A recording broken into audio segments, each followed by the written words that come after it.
co-facilitators for the Barossa Improved Grazing Group. Just a bit of background on BIGG. We are an umbrella organisation for Barossa livestock producer groups, including a sheep, a beef, a dairy and 2 ag bureaus. We're run under the administration of the Angus and Ag Bureau, and we're completely producer driven. We have both facilitators who are local farmers, and we have a really active advisory committee. Our main aim with BIGG is to support innovative, productive and sustainable grazing systems in our region. We like to deliver projects which are working with local producers, obviously. Currently some of our projects include an MLA producer demonstration site, which is looking at productive pastures for variable climates. Fits very well into what we're talking about tonight. We also have a Natural Resources Adelaide Mount Lofty Ranges subsoil monitoring project, which is observing and utilising information for 3 soil moisture probes located around the region. For any more information about BIGG, please visit our website. You'll see the link just there on the screen. You can find lots of different producer case studies about things we've been involved with: soils, pasture, watercourse rehabilitation, fire recovery. We also have current weather information and soil moisture monitoring, a newsletter sign-up form so you can keep updated with BIGG, and lots of other BIGG related information. Now for this webinar tonight, it is supported by the South Australian Murray-Darling Basin Natural Resources Management Board through the NRM levies, and also funding from the Australian Government's National Landcare program. It's also supported, as I said earlier, by Meat Livestock Australia through their producer demonstration site project. And we also have some local rural businesses who are partnering with us in that project, Farmer John's and Coopers Mount Pleasant.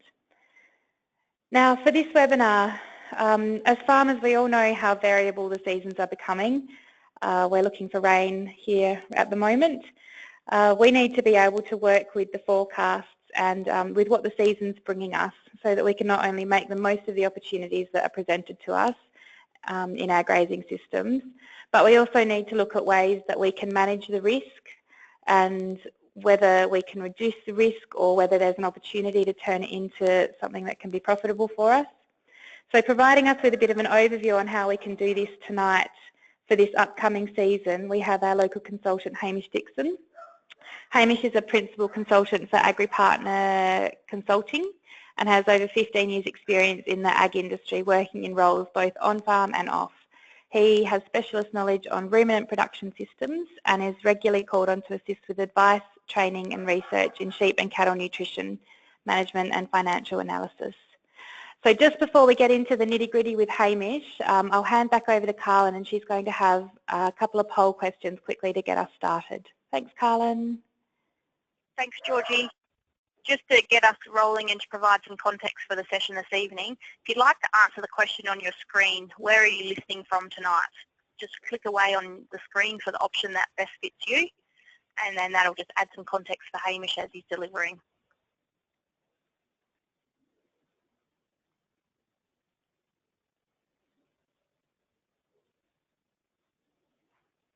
So I can see 3/4 of you have voted.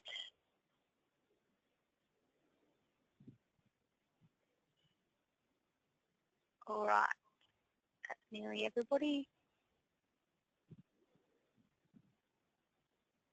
So the results of that are, everyone, 90% have come from another location, including outside of SA. So we'll actually gather your exact location in the evaluation at the end of tonight. So that'll be interesting for Georgie's project. So the next question we'd like to ask you is, which best describes your predominant pasture?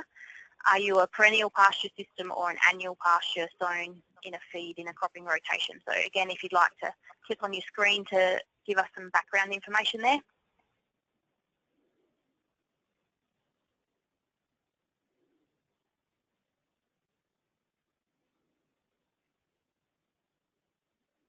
And I can see that nearly all of you have voted on that one, so I'll shut that one off shortly. So showing that 71% of you best describe your system as a perennial pasture, and 29% is the annual pasture system. So that will help Hamish with some context for you. And the final poll we'd like some feedback on is, do you complete a written feed budget? Oh, sorry, need to click the right button. Do you complete a written feed budget at least once per year to forward plan pasture availability? Yes or no?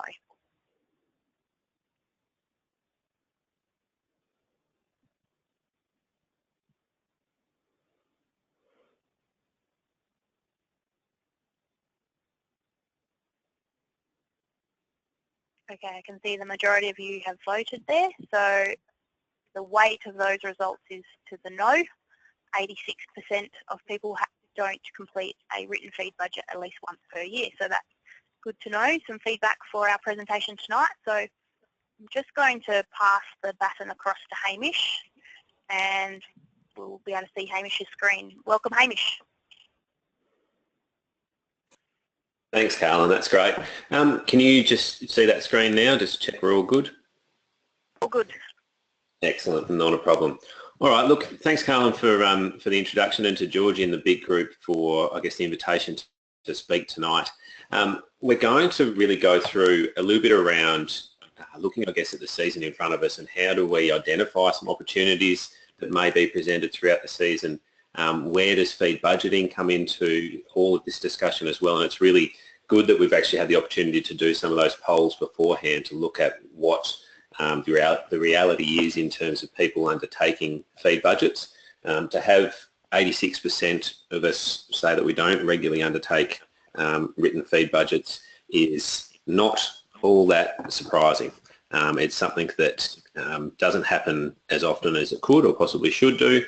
So we'll go through some discussion around what the role of it is and how it's done and how it can fit into our overall topic of looking at capturing opportunities throughout the season as well. Throughout a lot of this discussion, we will look at what types of feeds and pastures may suit given different seasonal conditions and forecasts. And we'll also have a chat towards the end around looking at production targets and how do we actually put in a system of actually measuring our productivity to really assess and measure our management.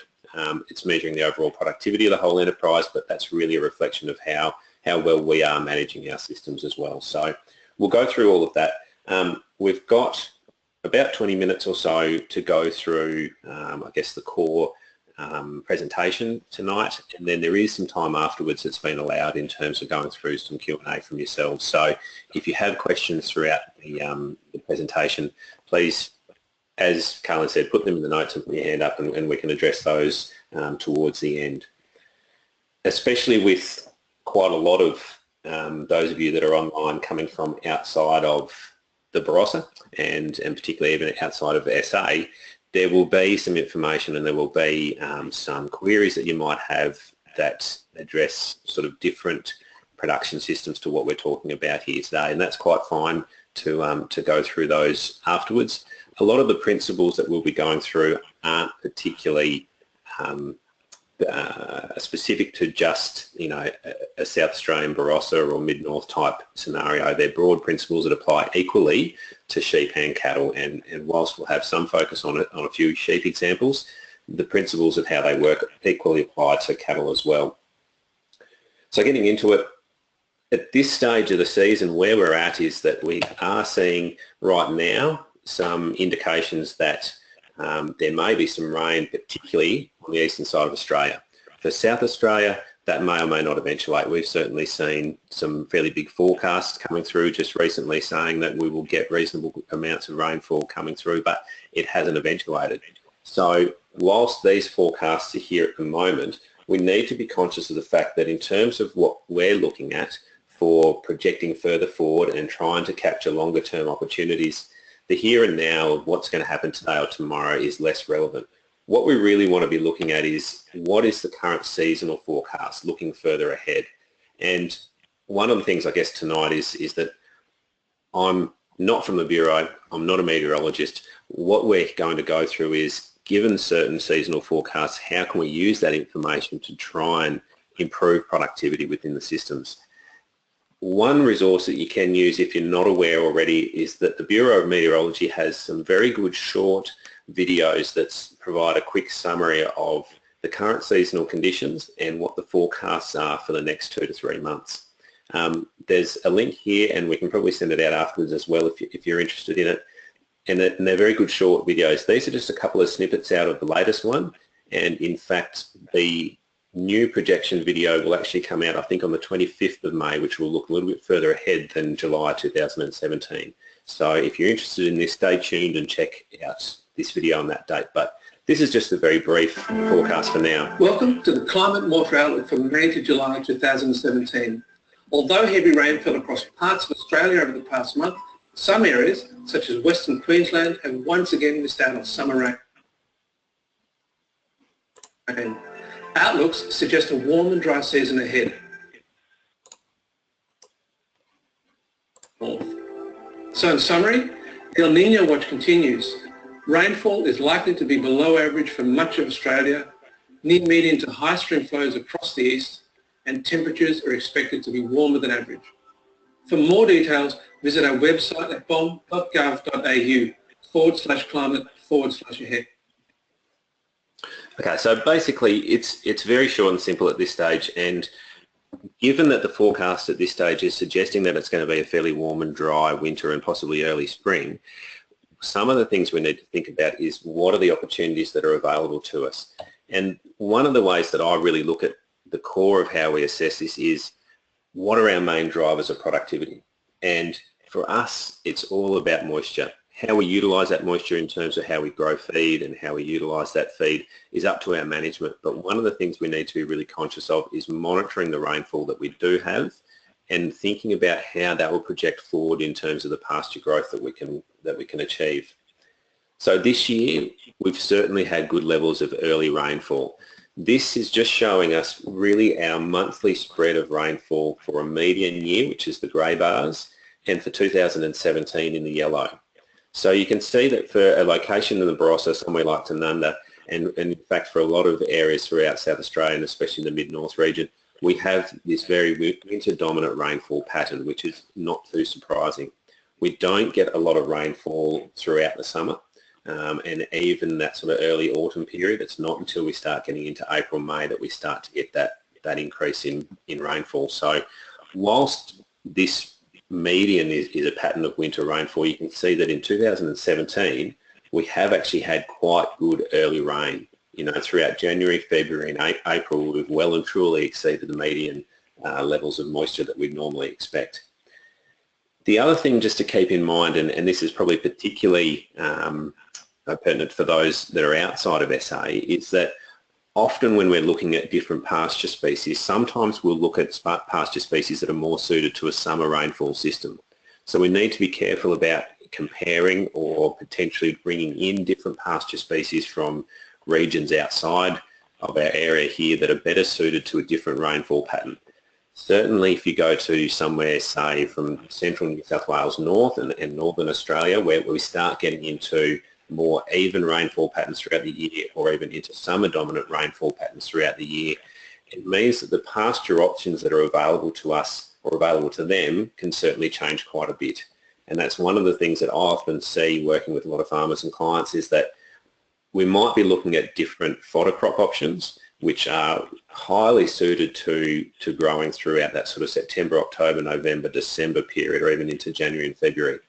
And in situations or locations where we have good levels of summer rainfall, they perform incredibly well and they produce huge bulks of feed. But in areas where we have a very winter dominant rainfall pattern, their use is really quite limited. So for us, looking at opportunities this year, I look at our rainfall pattern so far and that we've had good levels of rainfall so far. We've got fairly good levels of moisture within the soil at this point in time. Yes, we're always looking for a little bit more right now to keep going with the sowing programs. But given the forecast ahead as well is looking towards that drier and warmer winter and spring, I start to get nervous about a little bit as to what's going on later on in the year. If you start to look at some of the seasons that we've had where we've had very dry springs coming through, you can start to see how much difference it actually has to our normal season. So the red bars which have been overlaid here now show the Tanunda rainfall in 2014, which was one of those seasons where we had a very short spring. You can see how little rain occurred from August onwards. And this is where we have an impact in that we're relying generally on quite a lot of our spring growth in terms of feed and pasture availability. And if we have a big limitation to moisture in that time, then our potential for finishing stock, for carrying stock is very much decreased. So in terms of projecting forward and looking at the season ahead and how can we capture opportunities, I look at where we're at right now and I look at the forecast of what we've got, and I think that we really need to be making sure that whatever pasture options we're looking at now are utilising the moisture and growing for the next few months. We don't want to be looking at putting in pastures or sown feed options that are going to be producing the bulk of their feed throughout, say, August, September, October, November. We need pastures and feeds that will be growing right away. So a lot of those sorts of options start to look at things like even sown cereals, plus or minus some legume contents, whether it's something like a vetch or a pea at the same time as well. So we'll go into that in a moment, but when we're really looking at these opportunities, I think it's important to take a step back and say, okay, well, what is the driver of productivity on the farm? And use that as your decision point around what are the opportunities that we can actually work towards and look at. Right now, one of the things that I think is also important to look at is, especially with perennial pasture systems and especially with native pasture systems, as we've got a lot of throughout the hills in the Barossa, we need to look at what's going on with current pasture growth rates. This is Pastures from Space and their projections or their estimates of current pasture growth rates from last week, so up until yesterday, basically the 16th of May. So you can see right now that pasture growth rates on the whole have actually decreased. They're right down quite low in that 0 to 10 kilograms per hectare per day range. So that's not unusual to see. Certainly as we're going throughout the season and as we come into winter and spring, we'll tend to see that normally the pasture winter growth rates will come right down to somewhere around 3 to 5 kilograms per hectare per day. So one of the things that you can start to look at using Pastures from Space is what are the annual changes throughout pasture growth rates. And you can see here, this is the Barossa district pasture growth rates for a number of years. And if you haven't seen this information before and you want to access it for your own district, have a look at just Google the Pastures from Space website, and you'll be able to get in and dig through there to find this information, or else we can add a link and help direct you to it as well. But you can see that now we're coming into May, and comparatively to other years, we are sitting fairly low in terms of the pasture growth rates that we've got right now. And you can see that realistically, with a lot of perennial pasture systems, native pasture systems, we're not going to expect them to increase massively in growth rate until we get into August and September. So given the forecast that we've got, given the amount of moisture that we've got available to us, one of the things we need to be thinking about is how can we actually start to grow a bulk of feed sooner than later, so that we've actually got some feed resources up and we're utilising that moisture before it's actually lost later on in the year. The other thing that's actually really important when we start looking at how we actually look at opportunities throughout the year is to have a really clear understanding as to what the demands on our system are at any one point throughout the year. It's really important that when we start looking at different opportunities that are available to us, we have a clear understanding as how they'll fit within our system, because there will always be a whole range of different opportunities that may be presented in terms of different feed options that we can put in, different feed options that we could potentially grow or sell and purchase, but we need to make sure that it fits. And if you start to look at the demand in terms of the requirements of animals throughout the year, you can start to see when the demand is highest for a breeding flock, when it's highest for your growing stock or finishing stock. And that should help you actually make some decisions around what quality and quantity of feed is needed at any one point of the year. This is kind of linked to our feed budgets, in that quite often you'll find that the energy requirements of animals should be, or our feed availability should be, well aligned to the energy and feed requirements of our stock. That's the best way to actually allow us to run the optimal level of stock on any one property. Stocking rate is is the biggest profit driver within any breeding and finishing enterprise. It's also one that needs to be correct. It's not a simple matter of just increasing and increasing stocking rate higher and higher. There is a point where we go too far with stocking rate and our returns are actually reduced after that point. So we need to be really careful that we do get it spot on. If you look at the energy requirements of a breeding flock, and you can see this yellow shading in the bottom half is of a breeding flock, and in this particular example we're looking at a sheep enterprise where they're lambing through May and June. They then might be weaning lambs around September, and you can see that we have this bigger increase in energy requirements as we come through April, May, June, July, as we come into lambing and lactation. You can overlay things like your replacement hoggets over the top of that, and you can see that we have a big demand for quality of feed throughout that winter period, and even coming into spring, which will probably start to fill that gap as we start looking at the weaner lambs. But from the breeding flock point of view, you can see that our biggest demand is through May, June, July. So in this instance, if an opportunity was presented with the season to say, look, we want to try and grow a whole lot of feed throughout summer, it doesn't have a big fit, but it doesn't fit very well with the demand of our enterprise. So right here, if you're looking at this sort of system, any opportunities that we're looking at grabbing need to be able to fill this energy demand through the winter period. So once again, given that the forecast that we're looking at is that we've got the potential for a warm and dry winter, plus the fact that we've got a whole lot of moisture available right now, or more than usual, there's a big opportunity to start trying to grow feed now to actually fill this gap here, rather than necessarily just waiting for it to be coming through later on in the season. If you start to overlay the requirements, particularly in terms of energy and protein for our young stock, and these principles apply equally to cattle or different lambing periods, you can start to see that we have a big demand for those weaners coming through from August onwards. Okay, and how much that, or how far that demand continues to project, will depend a little bit on how quick the growth rates are, when they're turned off, and all those sorts of different factors. But you can start to see that we have a demand through that later part of the year to finish stock.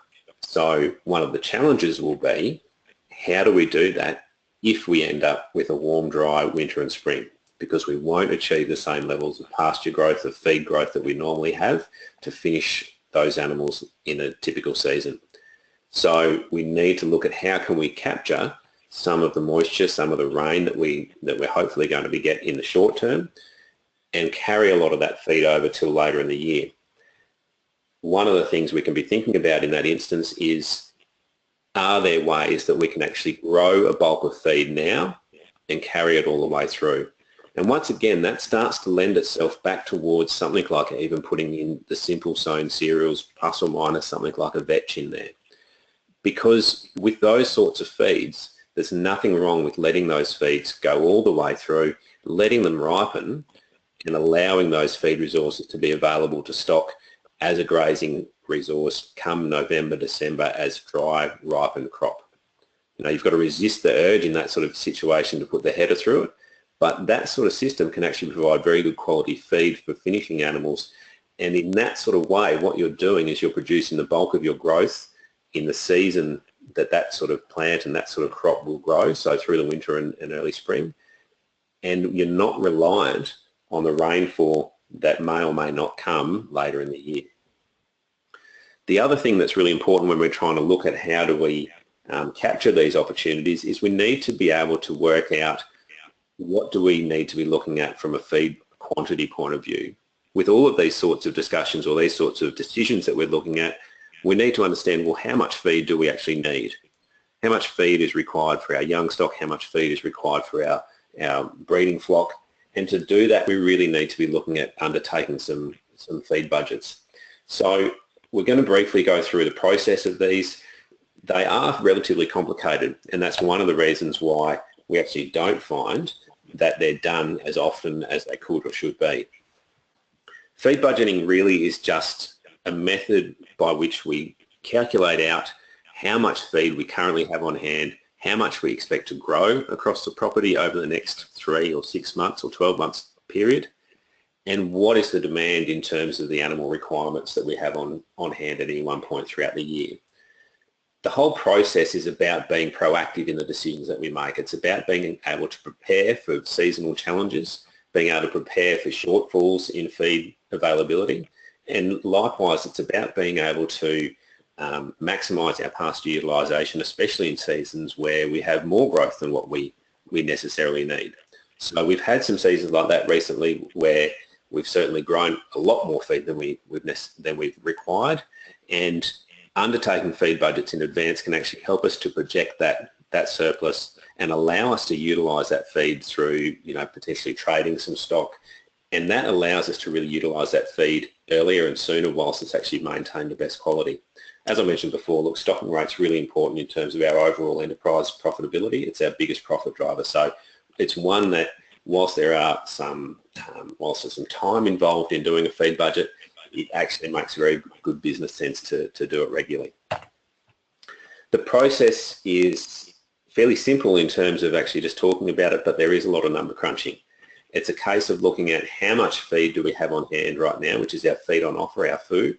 What's the projected supply of feed that's going to be provided from our pasture growth rate over the next several months. Then we calculate out the animal demand, and that's using our DSE ratings. It's using how many kilograms of feed are these different animals going to be consuming. That's calculated out for each class of animal on the farm. It's calculated out for each month, projecting forward. And when you balance those two, you can start to see where we have surpluses and where we have shortfalls that might need to be addressed. Once you work through that, there are a range, or to work through that sort of information, that there are a range of, I guess, support tools that are available. Lots of people have access to some different calculators and spreadsheets that are available, so you may have an advisor that can help you with that. Industry resources like Making More from Sheep and More Beef from Pastures have online tools that can help you input a lot of that data and work through your feed budget for the season ahead. And likewise, some of the other programs like Evergraze have some good online resources as well, and I'll put up some links to that at the end of the presentation as well. As I mentioned, looking at and going through that sort of exercise, it allows you to understand exactly when there may be some deficits in the future that need to be addressed. That can then allow you to make some decisions around, are there options that I need to be looking at in terms of either putting in feed resources to fill those gaps? Do I need to be looking at supplementary feeding? Should I have containment fed stock at this point? It may mean that you need to be looking at getting rid of some stock numbers as well for a short period. Or it may be that you're actually looking at a longer term change to the whole system. So it might be that you look at balancing the breeding versus the trading numbers within any sort of enterprise as well. Likewise, on the other hand, when we're looking at a surplus, it might be that if we have higher levels of feed than required, then you might be looking at potentially buying in stock to trade. You might be looking at increasing the breeding flock size for the short term as well. You might be able to reallocate some paddocks if you're in a mixed enterprise to crop, or you might be looking at a year where it's a good time to actually conserve some feed for future seasons as well. So all of those decisions I find often are made on the fly, and often are made on gut feel and a bit of experience. And whilst that can work occasionally and can work, it's a lot more, it gives producers a lot more confidence when we actually work through this in terms of the feed budgets, and producers tend to actually keep coming back to doing this exercise once they've done it once or twice and can see the accuracy and can see the value that it provides. In terms of actually looking at some of these opportunities that we can capture, one of the things we need to be really conscious of is that the opportunities will change year to year. They'll change probably even season to season and month to month. We need to have a way of actually measuring the success of those decisions. We need to have a way of measuring and learning from our management decisions, and there are a whole range of industry benchmarks that are available to look at this information. These are available online. These are some industry enterprise benchmarks from the Making More from Sheep website, obviously for a sheep enterprise. And this can give you some information around, well, what is a good guide for performance for how much wool we should be producing per hectare, how much lamb we should be producing per hectare, what sort of stocking rates, what sort of gross margins, what sort of cost of production. Obviously, within all of these numbers, there are benchmarks within that around what levels of land survival, what levels of growth rate we should be achieving. All of these factors will come into how we can assess the success of any decisions that have been made to really capture an opportunity. And I think to actually continue to learn and continue to improve our enterprises, we do need to make sure that we have a way of recording and measuring this data. One of the things to keep in mind is that I think the biggest reason a lot of this information isn't ever looked at often enough is that we don't have good systems to actually record the data that we need. So think about the systems that you have in place to be able to actually measure and record information. And if you have the data there, then you can certainly work with someone to actually dig that data out and analyse it and figure out what learnings can we take from it and how can we improve our decision-making process for next time as well. Likewise, just as much for beef as there is for sheep, those same benchmarks exist. One of the things that I think is actually really important though is that we are very accurate in how we actually measure that data and what we present and what we assess. One of the common things that I hear is that we work with a lot of producers on improving reproductive rates. And the starting point for me is to say, okay, well, where are we at right now? What's our current reproductive rates? And someone might say to me, right, look, we're currently marking 110% out of our flock, out of our sheep flock. At that point, I can generally say, okay, well, that's actually not too bad. There's some room for improvement, but we're certainly not at the bottom end. But you need to dig into these numbers a little bit more. Quite often, what happens is that we need to make sure we are presenting the right numbers and we are accurately recording the numbers, particularly to compare to industry benchmarks, so that they're on the same format and the same measure. So in this example, quite often we might have a scenario where someone's joined, say, 2,300 ewes. They've marked 36 lambs.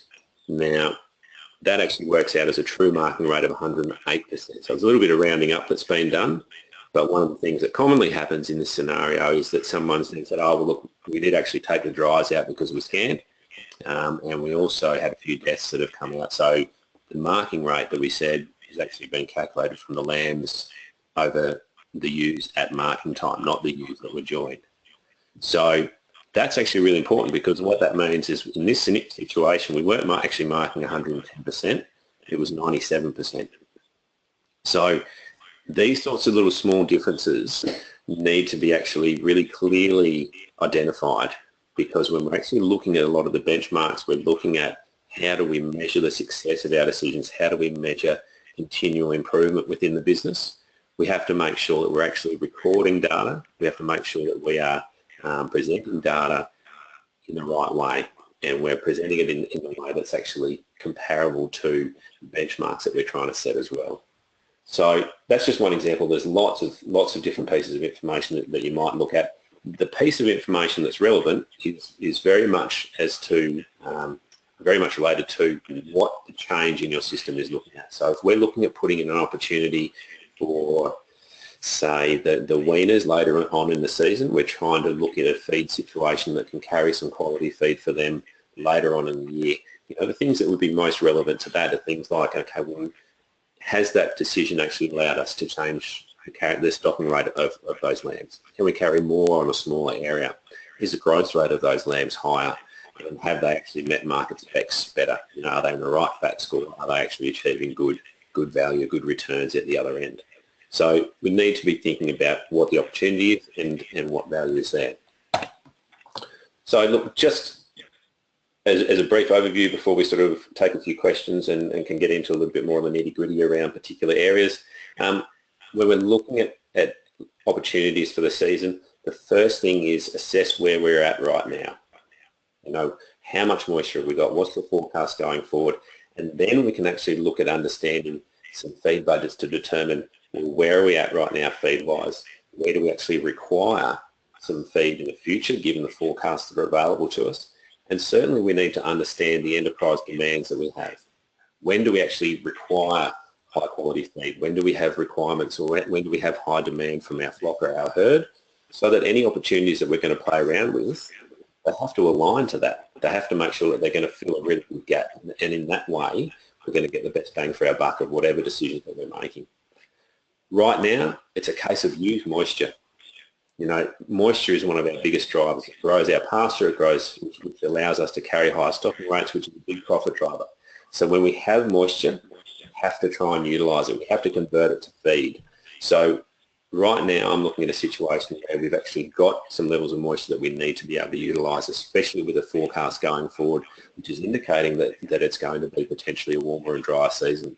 So we've got to utilise what we've got right now. And the last thing is like I said towards the end there, make sure that we measure our enterprise performance so that we can measure our management, we can measure our decisions that we've made and determine whether there's actually any improvements that we can make next year and the year after that as well. A couple of links to resources there, so make sure you check out if things like Making More from Sheep and More Beef from Pastures. They've got a lot of the information that we've been discussing here on things like feed budgeting, DSE ratings for stock, pasture growth rates for different types of pasture, and likewise there's a couple of tools there from the MLA feed demand calculator and the stocking rate calculator from Evergrades, which can help you work through some of those calculations around what are the stock numbers that I've got right now, how will that actually carry forward. In terms of queries, look, certainly, you know, I think Georgie would probably support this in terms of make sure if you've got any queries, filter them back through to the Barossa Improved Grazing Group. They can field those or put you in touch with people to address that. And I'm sure that they're always looking for comments and feedback on new ideas and things that you're looking for. Likewise, contact me if you've got any particular queries about some of the discussion points that we've had tonight or on any of the management side of things. There's contact details there, and I think with that we'll fire into a few questions. Carlin, is that right? Yeah, sure. If anyone's got questions, feel free to raise your hand or type a question and Hamish will answer that for you.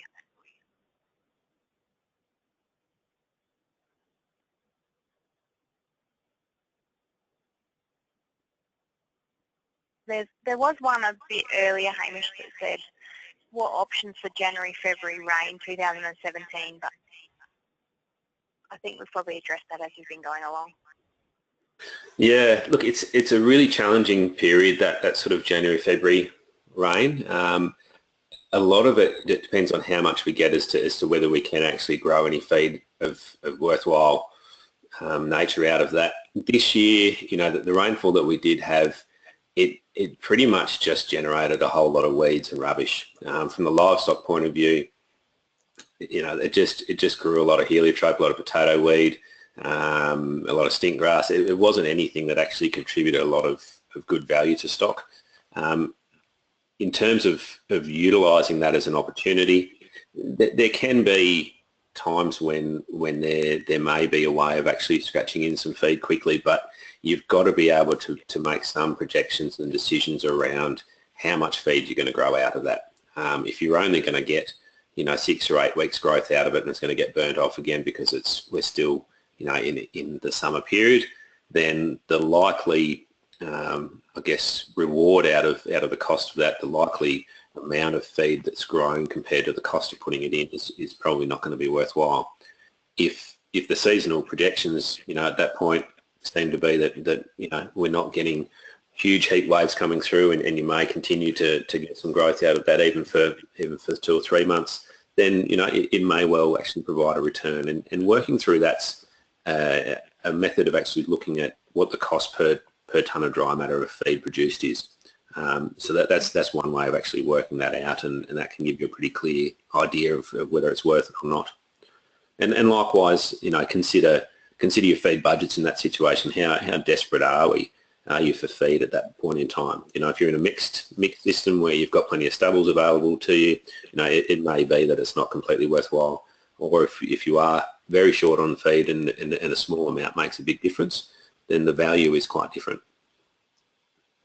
The person's just followed up just talking about maybe some oats, but I think you've just covered off on that. The next question is, what, Hamish, is your favourite data collection livestock feed stock movement recording software, online tool or app? What's your favourite gadget associated with that record keeping? This space is an ever-changing space, and I think we're in a pretty exciting time just at the moment where there's a lot of investment in technology, and that includes apps and cloud-based tools and software programs. Look, in terms of particularly mob movements and you know, a livestock system as a whole, some of the products like AgriWeb are actually doing really good things. There are a few other programs that are sort of in the wind at the moment, and I think will probably come online in the next 6 or 12 months that will provide a similar type role. Certainly, if you start getting down to individual animal management systems, then you start looking at some other software programs. But yeah, probably for the moment, in terms of ease of use, one of the things, one of the programs to have a look at is certainly AgriWeb.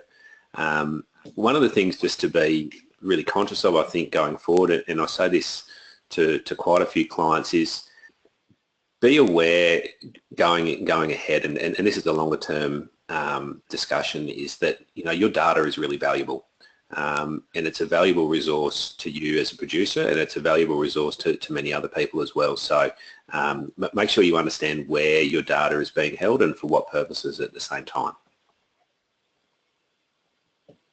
Okay. I'll just jump. There's a few questions here in the queue, Hamish, but one's just popped in that's related to data. Where should someone focus for data collection to see grains? Where should someone focus for data collection to see gains in producing meat, producing wool, or a dual-purpose animal? Yep. Okay. So the really key things to be collecting data in that instance is ultimately what you want to be able to look at is kilos of lamb produced per hectare and equally kilos of wool produced per hectare, and that's your two end pieces of data to look at. Within that, there are a few pieces of information that feed that. So we need to be able to make sure that things like growth rate in the lambs is actually being monitored, and that's important because what that actually drives are things like your stocking rate. If you look at the economic analyses in terms of the effect on profit of growth rate on its own of lambs, for example, it isn't actually particularly high, just improving growth rate on its own. It's useful, but it's not a massive game changer. Where it makes a huge effect is that if you're actually turning lambs off sooner, you are freeing up feed to actually support the ewes better. So you can either potentially run a few more ewes or you can actually run that breeding flock into better condition. So that's why I say growth rate is actually really quite important to monitor and try and continually to improve. So on the wool production side, especially if we're looking at these sort of dual purpose systems, you know, fleece cut is really important. You know, look, the micron premiums are just starting to change around again a little bit now where there's a little bit more value and premium for different micron lines. So it is still of value to make sure that you're watching the micron of the flock so that as you continually push for heavier and heavier cutters, you're not just going broader and broader at the same time. And one of the other things that can occasionally get missed is yield. You know, yield in fleece is actually really important to monitor, especially depending on your environment and where you are. So make sure that that's on the radar. Back on the lamb side, the other big part of how do we actually generate, I guess, high levels of kilo lamb per hectare is having high reproductive rates. It's far better in an environment like ours where we have a very seasonal rainfall pattern to be able to run a breeding flock which is as small in numbers as possible but generates as many lambs as we possibly can. You know, we can either run a slightly smaller enterprise that produces a high number of lambs, or you can run a big enterprise where they're all generally slightly back in condition and our lambing rate is a bit lower. It's far better to run a slightly smaller flock in better condition and generate the same amount of lambs. So certainly lambing rate is important there. And once you start to collect some of that information and also things like pregnancy scanning, it allows you to put your finger onto exactly where the gaps are and where the issues are. If you take reproductive rates as an example, it's one of the most common things that people come to me to say, look, can we actually try and improve our reproductive rates? Well, we think we're doing okay, but there's certainly room for improvement. And you know, the first question I'll go back is say, okay, well, where are we at right now in terms of our lambing rate, in terms of our preg scan rate? And some people don't have that data.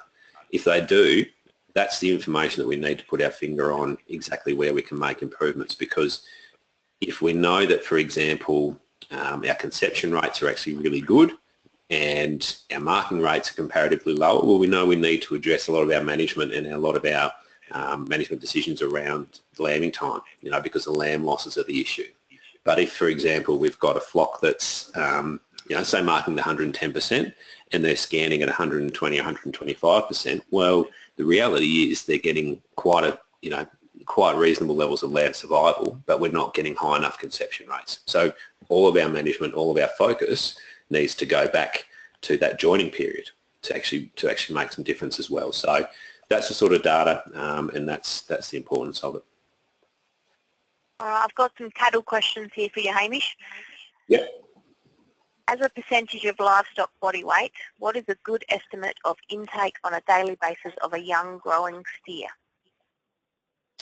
There's a few things. So look, ballpark figures, young growing steers, you're looking at about 2.8% of live weight.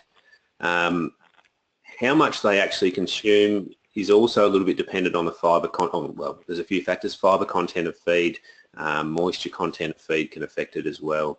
So ballpark, that 2.8% of live weight is a good starting point. But just be aware that, you know, if they're on, say, dry or high fibre feed, they're likely not going to achieve that. Or likewise, if they're on quite lush, low fibre feed and or grains, they may go through a bit more than that. Okay, there's another question here. What do you believe the optimum calving timing is for southeast Victoria dry country? We've gone through this, I guess, with quite a few clients, and quite often we'll end up coming back to a sort of an autumn, early winter calving period.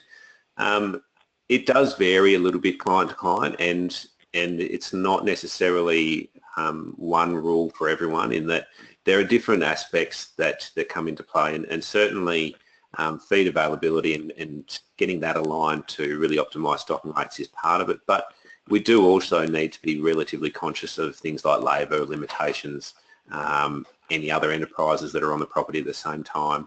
So there are a few factors that come into play, but that's often where it's ended up. Okay, there's about 4 to go here on my screen at the moment. We have had a best ever start to the season with rain today and more forecast. We are contemplating winter cleaning some degraded paddocks so that if the season does finish earlier, we will have quality feed. Yeah, look, it's something that, you know, if the season continues, you know, in the best ever sort of situation that you're having, then certainly there's opportunities to undertake a lot of that sort of activity to try and improve some of those pastures and clean them up. You know, it's a decision that can be made a lot easier by doing some of those feed budgets that we talked about. Going through that exercise will really clearly allow you to say, okay, well, look, we need this area of paddocks, we need of this particular type of feed to support the stock numbers that we've got at the moment. And look, the reality is, if we need to clean these paddocks, and and therefore you're taking out some production for a couple of months there, or you're at least lowering the pasture production for a couple of months for the longer term benefit, then you can assess that really clearly and see, look, that's fine. Given the season that we've got, given the amount of feed that we've got on hand at the moment, that's not going to be a drama. And likewise, when you've got those sorts of scenarios set up, it's relatively easy to then plug in a few different options. You can say, right, well, if the season continues, in an average way, this is how it ends up. Or likewise, if we do actually end up with quite a dry spring, you can actually assess that and see, okay, well, where does that leave us? Will it actually really put us in a hole that we shouldn't have made that decision, or are we still quite fine? So yeah, so there's ways of actually really assessing that. But yeah, look, opportunities like that are exactly the type of thing that it pays to be on the ball with and see if you can take advantage of that given the season conditions now. All right. The next one is there a resource to help learn how to calculate current feed on offer and project feed on offer through winter and into spring? Maybe using median rainfall as a guideline and adjust as actual rainfall is delivered.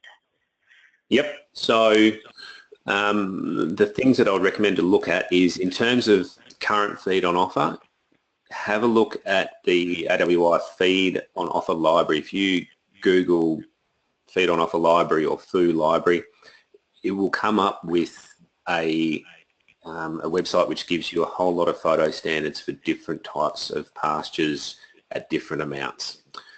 So that can allow you to visually make an estimate as to how much feed on offer is available on the place right now. And as we sort of discussed in that feed budgeting technique, that's part of it, because we do need to work out whether we have half a tonne to the hectare or we've got 5 tonne to the hectare of feed available right at this moment. And then in terms of projecting forward with pasture growth rates, once again, I probably would start at having a look at those resources like making more from sheep and more beef from pastures.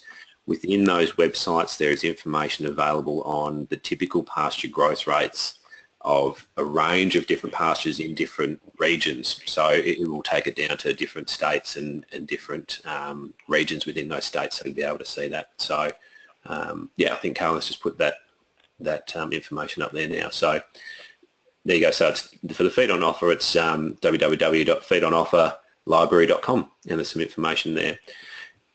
Like I said, in terms of the process of working through it, it's available online as well. You'll find some links to the tools there.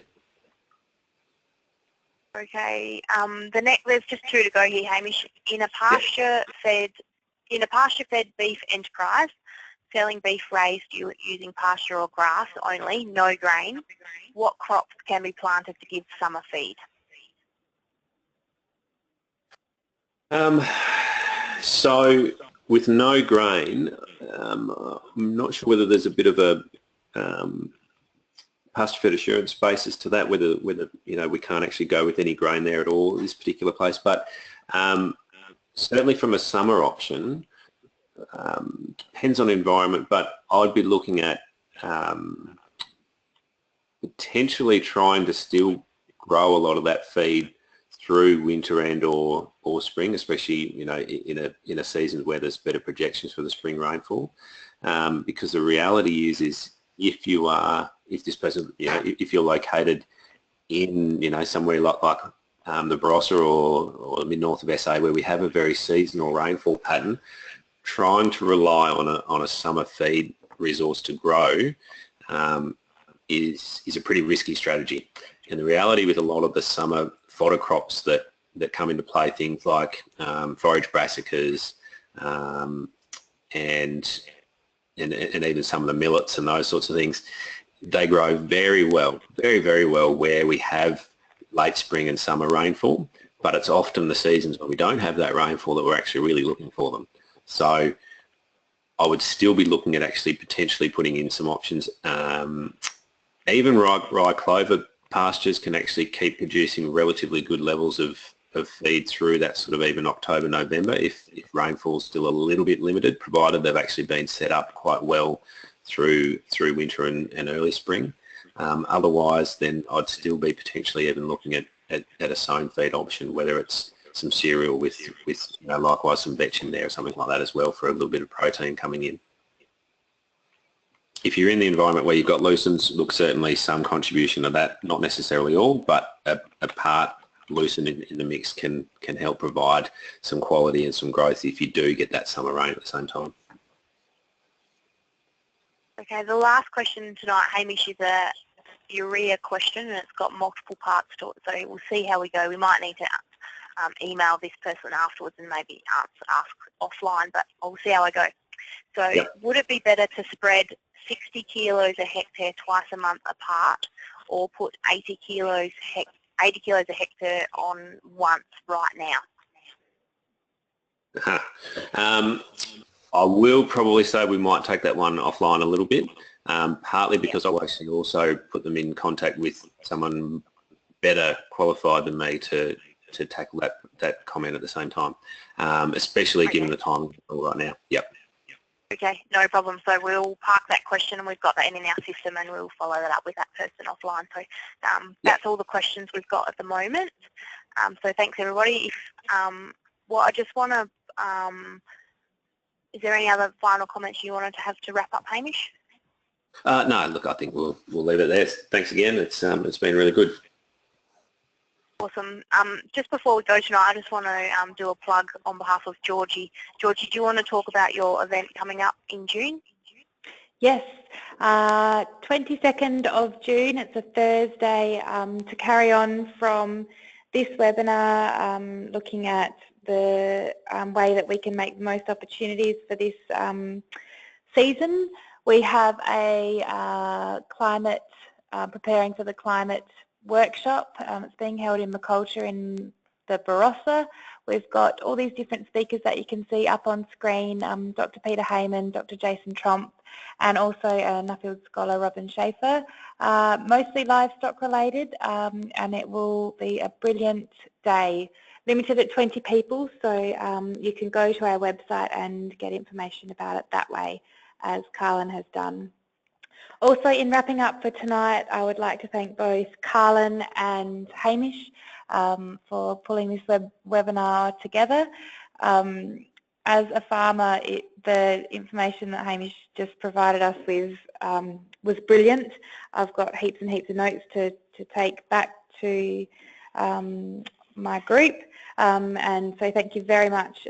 Very relevant and very timely, so thank you very much, Hamish, and thank you, Carlin, for pulling it all together. It's run very well as per normal. If everyone, I think Carlin's about to say, but please fill out this evaluation survey at the end. Gives us lots of information about where to target our resources and what information you guys want to receive from us. In conclusion, I would also like to thank again our partners MLA and Natural Resources SA Murray-Darling Basin for their support with this webinars as well. So thank you very much, Carlin. Yeah, thanks, Georgie. I just want to just reiterate that as people exit, the evaluation survey will pop up, so it'll just take a couple of minutes of your time. But thanks everybody for tonight, and we'll forward the recording around to all of you in the next few days. Thanks. And Carlin, we will also include some links to some of those websites that Hamish talked about. We'll include that in the email that comes out with the recording. No worries. Have a good night, everybody. Thank you.